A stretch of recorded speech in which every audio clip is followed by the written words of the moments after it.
தம்பிக்கு நூலில் முதல் 2 கடிதங்கள். முன்னுரை. கடித சுருக்கம். கடிதங்களின் உட்கருத்து. கடிதம். முடிவுரை.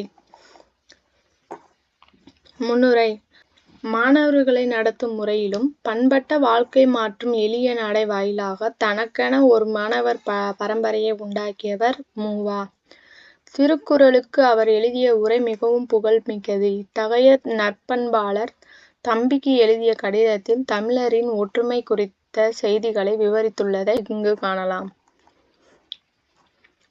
கடித சுருக்கம்.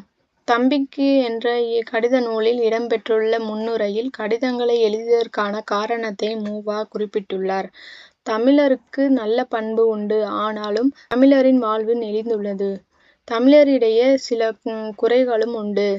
அதனை சரிப்படுத்துவதற்காக எழுதப்பட்டதே இக்கடிதங்கள்.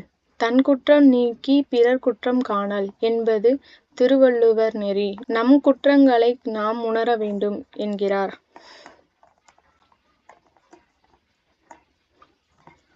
கடிதங்களின் உட்கருத்து. தமிழர்கள் நல்லவர்களாக மட்டும் இருந்து தனித்தனியாக பிரிந்து கிடந்தது போதும். வல்லவர்களாகவும் வாழ கற்றுக்கொள்ள வேண்டும்.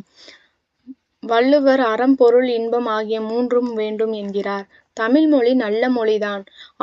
ஆனால் வல்ல மொழியாக ஆக்கப்படவில்லை. பழங்கால யாழிசையை அனைவரும் மறந்துவிட்டோம். இன்று பொதுமக்களின் வழியில் ஆட்சியாளர்கள் நின்றாலும் வலிமை, போர், வேலையில்லா திண்டாட்டம் போன்றவை ஏன் ஏற்படுகிறது? மக்கள் களிமண்ணாய் திரண்டு கிடக்கின்றனர். யாரோ மண்ணை பிசைந்து அவருக்கவர் வேண்டிய உருவங்களை செய்கின்றனர். ஒன்றும் செய்யாமல் தமிழும் தமிழ்நாடும் வளரும் என்றெண்ணி காலத்தை கழிப்பது குற்றமாகும். மேடை மகிழ்ச்சி நம் கடமையை மறக்க செய்கிறது. நம்மை பற்றி நாமே மகிழ்ந்து மயங்கி கொண்டிருக்கும் போது கடமையை புறக்கணித்து கெட்டழிந்தவர்களை நினைக்க வேண்டும் என்பார் வள்ளுவர். இன்றைய உலகம் வல்லமை உள்ளதாக இருப்பது போல நாமும் வல்லமை உள்ளவர்களாக மாறுவோம் என்று தம்பிக்கு மூவா கடிதம் எழுதுகிறார். கடிதம். வீண் கனவு நம்மை வீணர்களாக மாற்றாமல் இருக்க வேண்டும். திருமண வீடுகளில் கட்டாயம் திருக்குறள் ஓதப்பட வேண்டும். தேவாரம், திருவாசகம், பிரபந்தம் முதலிய தமிழ் மறை ஓதா கோயில்களை தமிழகத்தில் திறக்கவிடக்கூடாது. தமிழ்நாட்டு அதிகாரிகள் கட்டாயம் தமிழில் கையெழுத்திட வேண்டும்.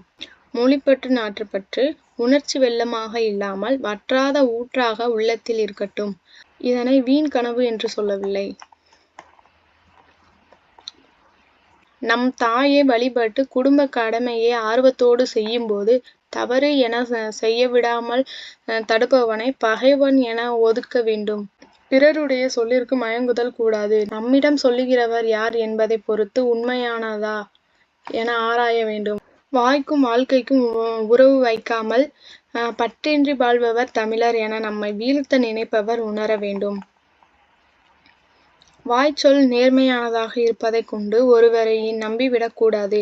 நம்மை விட பரந்த நோக்கம் உடையவராக இருந்தால் சரி. மொழி உண்மையானது. அதனை குறுகிய மொழி என்று கூறக்கூடாது. வல்லரசுகளிடம் சென்று உபதேசம் செய்தால் இந்த உலகமே ஒன்றுபட்டு ஒரு குடும்பமாகும். தமிழனுக்கு தற்காப்பு உணர்ச்சி கட்டாயம் வேண்டும். கடமை பற்று வேண்டும். மொழிப்பற்றையும் நாட்டுப்பற்றையும் செயலில் காட்ட வேண்டும்.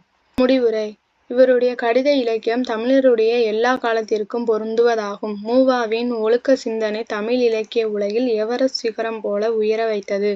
தமிழ் இலக்கிய வளர்ச்சிக்கு மிக சிறந்த காரணியாக மூவா வரதராஜன் திகழ்ந்தார் என்பதை அவரது தெளிவான இலக்கிய பணிகள் உணர்த்தி நிற்கின்றன. நன்றி. இந்த வீடியோ பிடிச்சிருந்துச்சுன்னா லைக் பண்ணுங்க, ஷேர் பண்ணுங்க, மறக்காம சப்ஸ்கிரைப் பண்ணுங்க. டிஸ்கிரிப்ஷன்ல உள்ள டெலகிராம் குரூப்ல ஜாயின் பண்ணிக்கோங்க.